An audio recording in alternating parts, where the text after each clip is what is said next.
شروع اللہ کے نام سے جو بڑا مہربان نہایت رحم والا ہے۔ تو آئیے اب شروع کرتے ہیں یوشع بن نون علیہ السلام کا قصہ۔ موسیٰ علیہ السلام کے بعد بنی اسرائیل 40 سال تک وادی طی میں سرگرداں رہے، یہاں تک کہ ہارون علیہ السلام اور پھر موسیٰ علیہ السلام کی وفات ہو گئی۔ ان کے بعد بنی اسرائیل کی بھاگ دوڑ یوشع بن نون علیہ السلام نے تھام لی۔ آپ یوسف علیہ السلام کی اولاد میں سے تھے۔ آپ نے ہر ممکن حد تک بنی اسرائیل کے معاملات کو درست کیا۔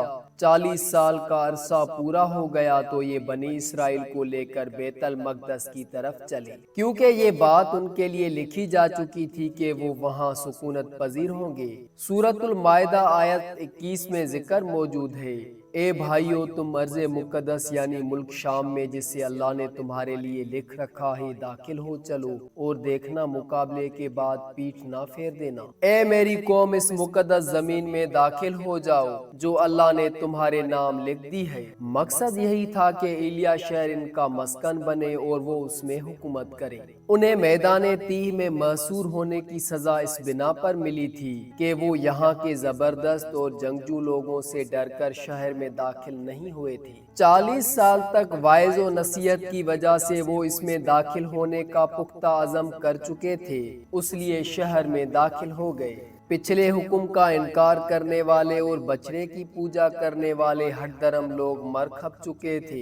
اس وقت لوگ ان کی نسل سے پیدا ہوئے تھے، ان میں ایک بھی شخص ایسا نہیں تھا جس نے بچڑے کی عبادت کی ہو۔ جب یہ لوگ یوشع بن نون علیہ السلام کی قیادت میں مقدس شہر کی طرف جہاد کے لیے چلے اور وہاں پہنچے تو دشمن ابھی تک موجود تھا۔ بنی اسرائیل نے 6 ماہ تک ان کا محاصرہ جاری رکھا۔ وہ زبردست جنگجو قوم تھی۔ بنی اسرائیل سے ان کا آخری معرکہ جمعے کے دن ہوا۔ یہ لوگ ہفتے کو لڑائی نہیں کرتے تھے کیونکہ یہ دن ان کی عبادت کا تھا۔ اس دن عبادت کے علاوہ ہر کام حرام تھا، لڑائی بھی ممنوع تھی۔ عصر کے وقت معرکہ ہوا۔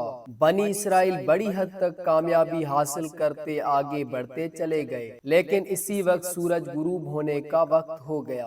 اسی طرح صورتحال نازک ہو گئی۔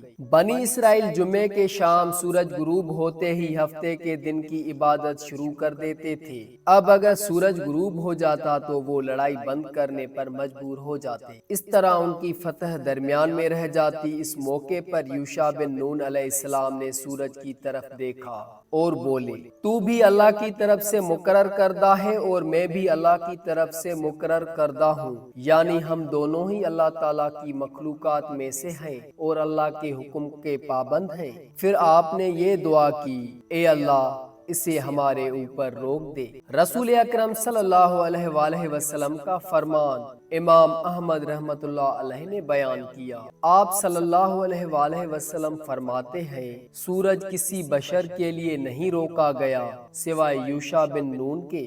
جبکہ انہوں نے بیت المقدس کی طرف سفر شروع کیا تو ان دنوں میں یہ واقعہ رونما ہوا۔ سورج کا اسی جگہ رک جانا اللہ تعالیٰ کا ایک عظیم معجزہ تھا۔ سورج اس وقت تک رکا رہا جب تک کہ فتح حاصل نہ ہو گئی اور وہ بیت المقدس میں داخل نہ ہوئے۔ یوشع علیہ السلام نے انہیں حکم دیا کہ رکوع کی حالت میں دروازے سے گزرو اور زبان سے کہو، اے اللہ، ہمارے گناہ معاف فرما دے۔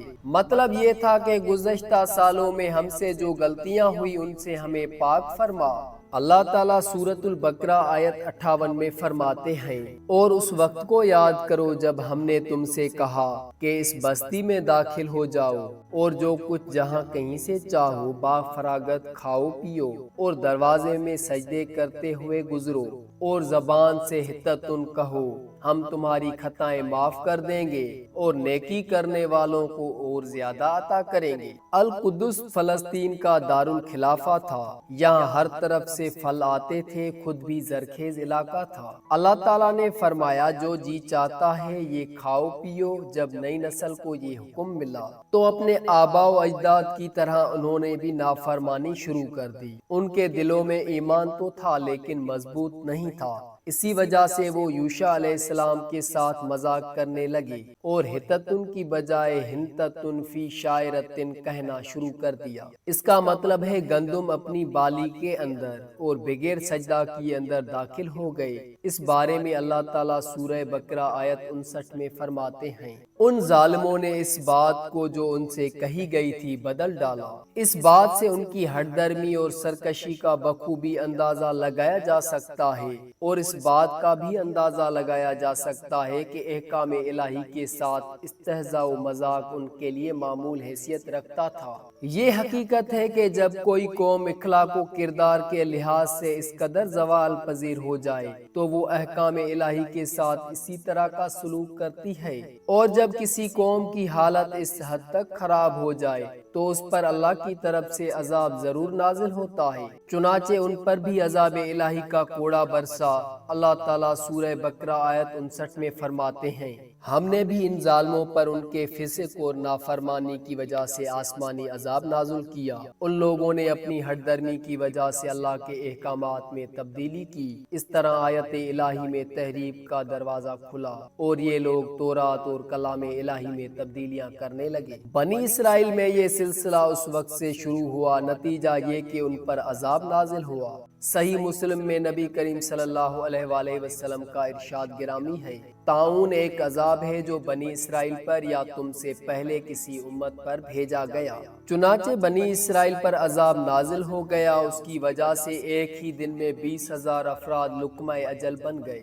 یہ دیکھ کر وہ اللہ سے پناہ مانگنے لگے، کس قدر عجیب لوگ تھے، اللہ کی آیات کو مذاق کا نشانہ بنایا، کلام الہی میں تحریف کی، اس کے نتیجے میں طاعون نے دبوچ لیا تو معافیا مانگنے لگے۔ بہرحال اس طرح ان کی زندگی فلسطین میں شروع ہوئی۔ ان پر کچھ حاکم حکومت کرتے رہے تاکہ ان کے دنیاوی معاملات سلجھ جائیں۔ انبیاء کرام ان کے دینی معاملات میں تربیت کرتے رہے۔ ان کا دین بادشاہت سے جدا تھا۔